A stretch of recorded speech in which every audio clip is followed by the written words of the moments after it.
మన జీవితంలో కొన్నిసార్లు దారి తెలియని పరిస్థితి వస్తుంది కదా. అంతా అగమ్య గోచరంగా ఉంటుంది. ఏం చెయ్యాలో పాలుపోదు.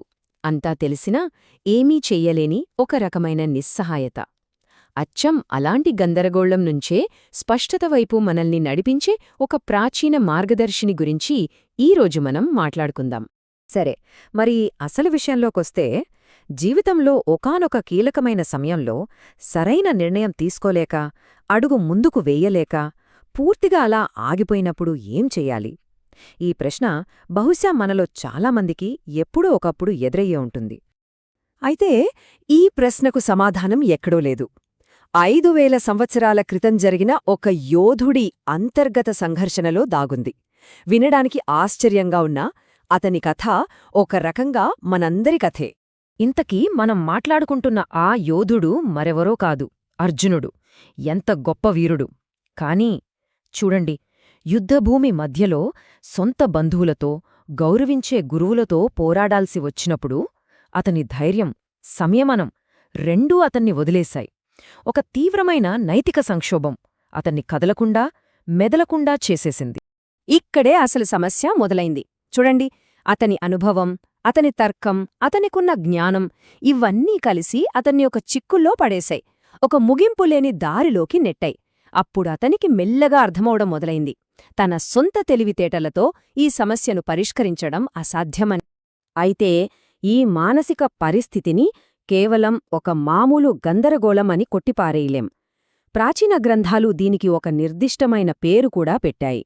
దాన్ని ఒక రకమైన వ్యాధిగా అభివర్ణించాయి. దీని పేరే కార్పణ్య దోషం. అంటేంటి? ఒక రకమైన మానసిక బలహీనత, ఒక పిసినారితనం లాంటిదన్మాట. ఈ స్థితిలో ఏమవుతుందంటే మన అసలు స్వభావం, అంటే మన కర్తవ్యం పట్ల మనకుండాల్సిన స్పష్టత ఉంది కదా, అది పూర్తిగా మాయమైపోతుంది. ఏం చెయ్యాలి, ఎందుకు చెయ్యాలి అనే విషయాల్లో పూర్తి అయోమయం, ఒక నిస్సహాయ స్థితి. ఈ భావన మూలాలు చూడండి, ఈ సంస్కృత శ్లోకంలో ఉన్నాయి.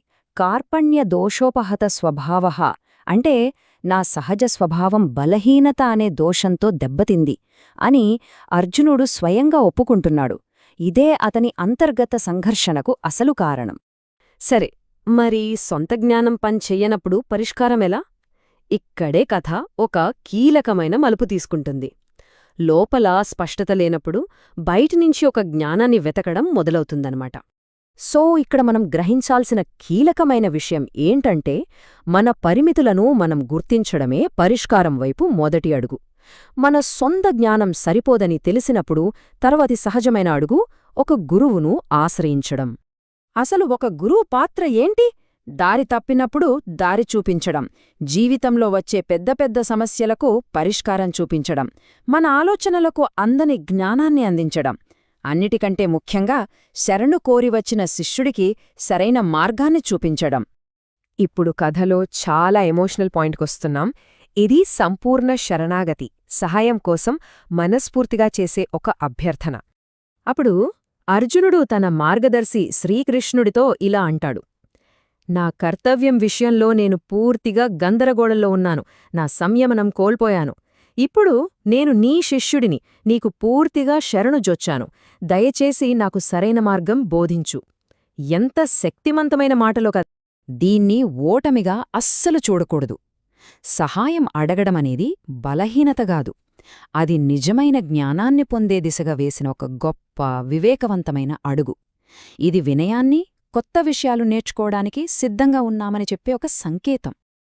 సరే, ఇప్పటివరకు చూసిన అర్జునుడి కథ నుంచి మనం నేర్చుకున్న పాఠాన్ని మన జీవితాలకు ఎలా అన్వయించుకోవచ్చు? దీన్ని ఒక సార్వత్రిక మార్గంగా ఇప్పుడు చూద్దాం. స్పష్టత వైపు ఈ ప్రయాణాన్ని మనమొక 3 దశలుగా చూడొచ్చు. మొదటిది గందరగోళాన్ని గుర్తించడం. అంటే అవును, నేను అయోమయంలో ఉన్నాను అని నిజాయితీగా అంగీకరించడం. ఇక రెండవది మన పరిమితిని ఒప్పుకోవడం. నా సొంత ఆలోచనలతో ఈ సమస్యను నేను పరిష్కరించలేను అని అర్థం చేసుకోవడం.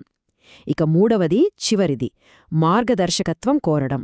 నమ్మకమైన ఒక జ్ఞాన వనరును ఆశ్రయించి వాళ్ల బోధనలను స్వీకరించడానికి సిద్ధపడటం. చివరిగా ఈ విశ్లేషణ మన అందరి ముందు ఒక ముఖ్యమైన ప్రశ్నను ఉంచుతోంది. తీవ్రమైన గందరగోళాన్ని ఎదుర్కొన్నప్పుడు మన జీవితంలో సరైన, నిశ్చయాత్మకమైన మార్గదర్శకత్వం కోసం ఎటువైపు చూడాలి? ఎవరిని ఆశ్రయించాలి?